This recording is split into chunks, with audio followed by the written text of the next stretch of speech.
అందరికీ వైకుంఠ ఏకాదశి శుభాకాంక్షలు. దైవం అనేది మనలోనే ఉంటుంది, అభిమానం అనేది మనలోనే ఉంటుంది. కానీ అది మనం చాలా ఓవర్ ఎగ్జైటెడ్మెంట్తో చేస్తున్నాం. అంటే మన భక్తి 10 మంది ప్రాణాలను తీసేస్తుందంటే, తొక్కిసలాట్లో ఒక్కడ పేక మీద అడుగేసి తొక్కి చంపేసే అంత భక్తి మనలో ఉంటుందంటే, ఒకళ్ళ పేక మీద అడుగేసి తొక్కేసే అంత అభిమానం మనలో ఉంటుంది అంటే, మనం ఏ స్థాయికి ఎదుగుతున్నాం, ఏ దేవుడి దగ్గరికి ప్రాణాలు బాగుండాలి, ఆరోగ్యాలు బాగుండాలని పరుగులు తీస్తున్నామో, అదే దేవుడు తొక్కిసలాట్లో ఒక ప్రాణాన్ని మనమే తీసేస్తున్నాం. అంటే అది కావాలని ఎవరూ తీయరు. అది జరిగిపోతుందంటే మన భక్తి అనేది ఎంత మూఢభక్తిగా వెళ్తుందో చూడండి. 365 రోజులు కూడా వెంకటేశ్వర స్వామి గారు అక్కడే ఉంటారు, కలియుగ దైవం. మనం ఏ రోజు వెళ్ళినా ఆయన దర్శనం అనేది కాస్త లేట్ అవుతుందేమో కానీ తప్పకుండా లభిస్తుంది. అలాంటి దేవుణ్ణి కేవలం ఉత్తర ద్వార దర్శనం రోజు చూడాలని మన మూఢభక్తితో పరుగులు పెడుతున్నాం. జనం వస్తారని తెలుసు, దాన్ని తట్టుకునే శక్తి మనకు ఉందా లేదో అని మనకు తెలుసు, కానీ మనం పరుగులు పెడుతున్నాం. ఎందుకు? మన మూఢభక్తి. ఈ మధ్యన చాలామంది ప్రవచనాలు చెప్పేవాళ్ళు వస్తున్నారు. ఈరోజు ఈ టైంకి మీరు ఇది చేస్తే మరి తిరిగి ఉండదు అని చాలామంది చెప్తున్నారు. నేను ఒకటి, ఎవరిని తప్పు పట్టాలని కానీ ఎవరిని తప్పుగా ప్రచారం చేయాలని నా యొక్క అభిప్రాయం కాదు. నేను చెప్తుంది ఒకటే, ప్రతిరోజు దేవుడు ఉంటాడు, ప్రతిరోజు ఉంటాడు. ఎంతో ఖర్చు పెట్టుకొని ఎంతో దూరం వెళ్ళి ఆ జనాల మధ్యన తొక్కిసలాట్లో కిక్కిరిసల మధ్యన భగవంతుని తిట్టుకుంటూ ప్రాణాలు కోల్పోవలసినటువంటి పని ఏం లేదు.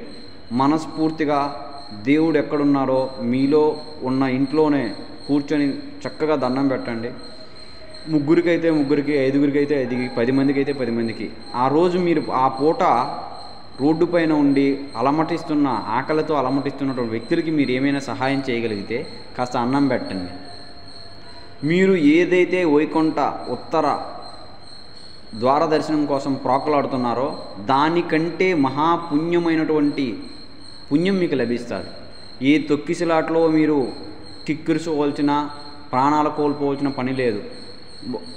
ప్రజలకి అవివేకంతో కాదు, మనం కొన్ని తెలియకో ఎవరో మనకంటే పాండిత్యం కలిగినటువంటి వ్యక్తులు చెప్తే దాన్నే మనం ఫాలో అయ్యి ప్రాణాల మీదకి తెచ్చుకుంటున్నాం.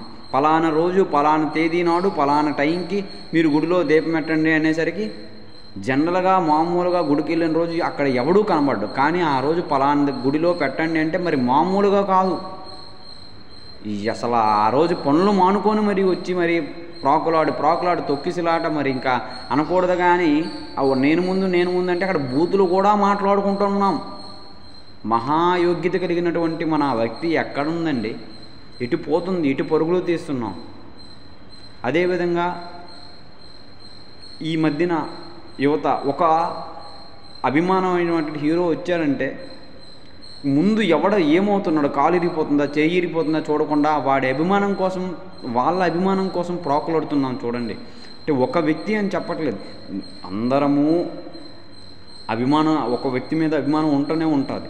అది ఎంతవరకు మన ప్రాణం పోతుందా లేదంటే ఇంకొకటి ప్రాణం మనం తీసేస్తున్నామా అని కనీసం మనం ఆలోచించుకోలేకపోతున్నామంటే అది ఎంతవరకు అభిమానమైనా నమ్మకమైనా సరే అది వాళ్ళకి ఉపయోగపడేటట్టు ఉండాలి, మనకి ఉపయోగపడేటట్టు ఉండాలి. ఈ రెండు మానేసి మనం ఎటుపోతున్నామో అర్థం చేసుకోండి. భక్తి అయినా సరే అభిమానమైనా. ఒక హీరో పుట్టినరోజు వచ్చింది, 10 మందికి అన్నదానం పెట్టి, 10 మందికి బట్టలు లేని వాళ్ళకి.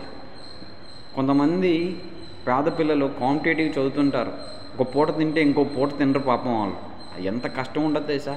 అలాంటి వాళ్ళకి ఒక 500 రూపాయలు అప్లికేషన్ ఫీజు ఇవ్వండి. ఇలాంటివి ఎన్నో చేయొచ్చు. కానీ మనం ఎన్నో వందలు, వేలు, లక్షలు ఖర్చు పెట్టి ఒక హంగామా చేసుకొని చాలా ఇబ్బందులు పడుతున్నాం. దయచేసి అన్ని విషయాలకి, అలాంటి విషయాలకి దూరంగా ఉండి నేను ఎవరిని తప్పు పట్టాలని కానీ ఎవరిని నిందించాలని కానీ నా ఉద్దేశం కాదు. అందరూ మనుషులమే, అందరము గొప్పవాళ్ళమే, కాస్త ముందు వెనక ఉంటాం అంతే. అందరూ కష్టపడి పైకి వస్తున్న వాళ్ళు. కొంతమందికి అదృష్టం కలుస్తుంది, కొంతమందికి కలవదు. అంత మాత్రాన ఎవడూ తక్కువ కాదు, ఎవరూ ఎక్కువ కాదు. అందరూని మనం గౌరవించుదాం. నేను చెప్పేది అందరికీ నచ్చవచ్చు, నచ్చకపోవచ్చు. కానీ నేను చెప్తున్న చివరికి ఒకటే, మన ప్రాణం మనకెంత ముఖ్యమో మన ఎదురుగా ఉండేవాడి ప్రాణం అంతే ముఖ్యం. అది గమనించుకొని భక్తి అయినా అభిమానాన్నైనా ఒక వరుస క్రమంలో, క్రమ పద్ధతిలో, సంస్కారవంతంగా మీరు దాన్ని అమలు చేస్తారని మనస్ఫూర్తిగా కోరుకుంటున్నాను. Thank you. ఓం నమః శివాయ.